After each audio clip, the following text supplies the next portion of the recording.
திருவண்ணாமலை மாவட்டம் போலூர் வட்டத்திற்குட்பட்ட ஜவ்வாது மலையில் கோவிலூர் ஊராட்சியில் மிக பழமை வாய்ந்த சிவன் கோவில் ஒன்று உள்ளது.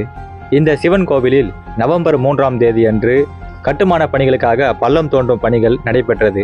அப்பொழுது திடீரென்று ஏதோ வெளிச்சம் தென்பட கட்டுமான பணிகளில் ஈடுபட்டிருந்த பணியாளர்கள் சென்று பார்க்க அங்கே உடைந்த நிலையில் கருப்பான மண்பானையை சுற்றி சில தங்க காசுகள் சிதறி கிடந்தன. இதை பார்த்து ஆச்சரியமடைந்த பணியாளர்களும் பொதுமக்களும் அந்த இடத்தை சுற்றி தீவிரமான தேடுதல் பணியில் ஈடுபட்ட போது 100க்கும் மேற்பட்ட பழமை வாய்ந்த தங்க காசுகள் கிடைத்தன. அந்த தங்க காசுகள் ஒவ்வொன்றிலும் மிக பழமை வாய்ந்த சில குறியீடுகள் காணப்பட்டன. இதை பார்த்து ஆச்சரியமடைந்த பொதுமக்கள் இந்த கோவில் 3ஆம் ராஜராஜ சோழன் ஆட்சி காலத்தில் கட்டப்பட்ட மிக பழமை வாய்ந்த சிவன் கோவில் என்று கூறினார்கள்.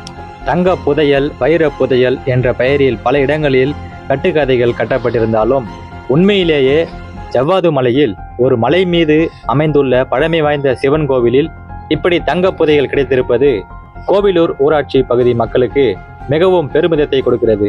பறிமுதல் செய்த இந்த தங்க காசுகள் அரசின் அறநிலையத்துறை சார்பில் ஆராய்ச்சிக்காக அனுப்பி வைக்கப்பட்டிருக்கிறது.